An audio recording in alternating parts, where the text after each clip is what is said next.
ನಮ್ಮವ್ವ ಬೆಳಗ್ಗೆನೆ ಗಿಡದೊಳಗೆಲ್ಲ ಕಳೆ ಇದೆ ಅಂತ ಕಳೆ ಕೀಳ್ತಾ ಇತ್ತು.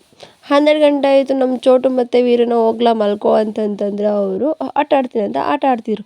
ಹಸು ಪ್ರಾಣಿ ಪಕ್ಷಿಗಳನ್ನ ಕಟ್ಟಾಕೋದು ನೋಡಿದರೆ ಇವರು ಹುಲಿ ಸಿಂಹ ಚಿರತೆ ಎಲ್ಲ ಕಟ್ಟಾಕೊಂಡು ಅವಕ್ಕೆಲ್ಲ ಹೊಡ್ಕೊಂಡು ಆಟ ಆಡ್ತಾಯಿದ್ರು. ಅಲ್ಲಿಂದ ನಮ್ಮ ಮಾವನ ಮಗಳು ಕಸ ಗುಡಿಸು ಅಂತಂದರೆ ನಾನು ಗುಡಿಸಲ್ಲ ಅಂದ್ಬಿಟ್ಟು ಫೋನ್ ನೋಡ್ತಾ ಕೂತಿದ್ಲು. ನಾನೇ ಕಸ ಗುಡಿಸ್ಕೊಂಡು ಮನೆ ಒರೆಸೋಣ ಅಂತ ಹೊರಟೆ. ಮನೆ ಒರೆಸಿ ತುಂಬ ದಿನ ಆಗಿತ್ತು, ಮನೆ ಬೇರೆ ಒರ್ಸೋಕೆ ಬರ್ತಿರ್ಲಿಲ್ಲ. ಹೇಗೋ ಸುಮಾರು ತಕ್ಕಮಟ್ಟಿಗೆ ಒರೆಸ್ದೆ. ಅಲ್ಲಿಂದ ಮನೆಯೆಲ್ಲ ಒರೆಸಾಯಿತು, ಕೇಕ್ ತಿನ್ನೋಣ ಅಂತ ಅಂದ್ಬಿಟ್ಟು ಕೇಕ್ ತಿನ್ನೋಕೆ ಹೋದೋ. ಕೇಕ್ ಅವ್ಳು ಬರ್ಡೇ ಕೇಕೆ ತಿನ್ಕೊಂಡು ಬ್ಯಾಟಿಂಗ್ ಮಾಡ್ಕೊಂಡು ಕೂತಿದ್ದೋ. ನಮ್ಮ ಚೋಟು ಅಂತೂ ಕೇಕ್ ತಿಂತೀನಿ ಅಂತ ಮುಖಕ್ಕೆಲ್ಲ ಬಳ್ಕೊಂಡಿದ್ದ. ಅಲ್ಲಿಂದ ನಮ್ಮಮ್ಮ ಮತ್ತು ನಮ್ಮ ಅಜ್ಜಿ ಇಬ್ಬರು ಹೊಲದತ್ರಿಂದ ಬಂದು ರಾಗಿ ಮಾಡ್ತಾಯಿದ್ರು. ಅವರು ಸ್ವಲ್ಪ ಏನಾದ್ರು ಹೆಲ್ಪ್ ಮಾಡೋಣ ಅಂತ ಹೋದೆ. ನಮ್ಮ ಗುಂಡ ಮತ್ತು ನಮ್ಮ ಕುಳ್ಳ ಇಬ್ಬರು ತಂಗಳು ಮಟನ್ ಚಿಕನ್ ತಿನ್ಕೊಂಡು ಆರಾಮಾಗಿ ಮಲಗಿದ್ರು. ನಮ್ಮ ಪುಟ್ಟಲಕ್ಷ್ಮಿ ಅಂತೂ ಮೇವು ತಿನ್ಕೊಂಡು ಕಲ್ಗಜ್ಜು ಕುಡ್ಕೊಂಡು ರೆಸ್ಟ್ ಮಾಡ್ತಾ ಕೂತಿದ್ಲು. ನಾನು ಹೋಗಿ ಇಬ್ರಿಗೂ ಹೆಲ್ಪ್ ಮಾಡ್ತೀನಿ ಅಂತ ಹೋದೆ.